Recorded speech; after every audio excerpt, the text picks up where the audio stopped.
এর মধ্যে দারচিনি, এলাচ আর তেজপাতা ফোড়নে দিলাম। পেঁয়াজ দিলাম।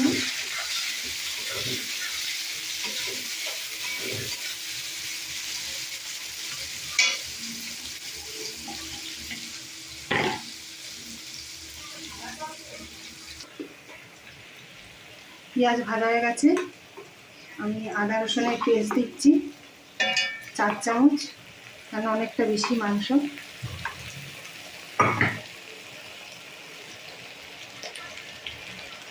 নুন দিচ্ছি,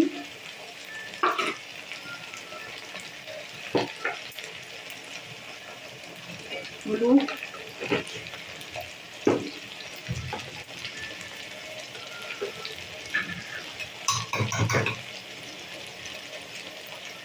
চামচ লঙ্কার গুঁড়ো।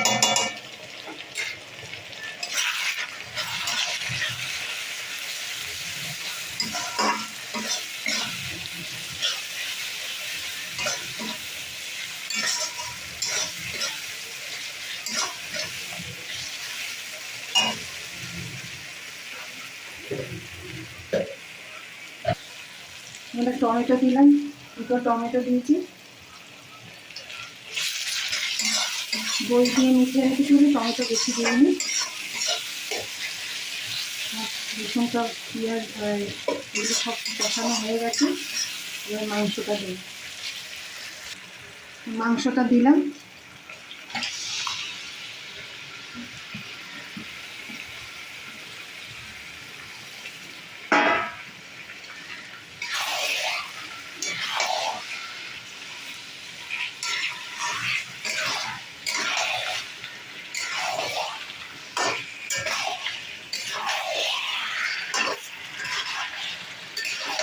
ঢেকে দেবো, আমার কষানো করা হয়ে গেছে। এই মাংস দিয়ে জল বেরিয়ে গেছে অনেক, এখন আর একটু কষানো হবে। ঢেকে দিয়েছিলাম, মাংসটা কালারও সুন্দর এসছে, কষা কষা হবে।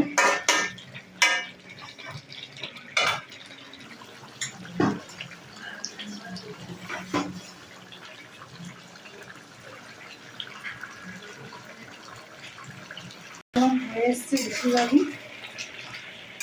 এর মধ্যে এবার আলুটা যে আমার ভাজা রয়েছে, আলুটা দিয়ে দিলাম।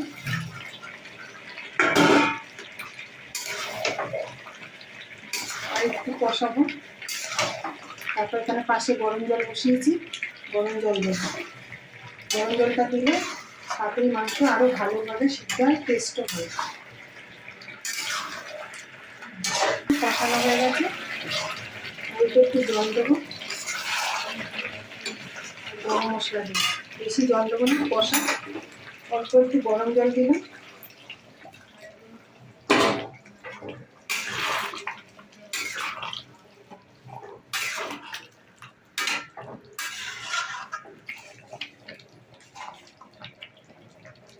একটু গরম মশলা দিলাম, গুঁড়ো করে রেখেছিলাম।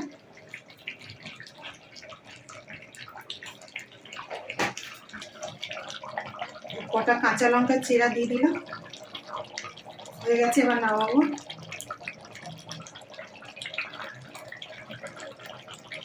আপনাদের যদি এই চ্যানেলটা ভালো লাগে তাহলে লাইক করবেন, কমেন্ট করবেন, জানাবেন কেমন লাগলো আপনাদের।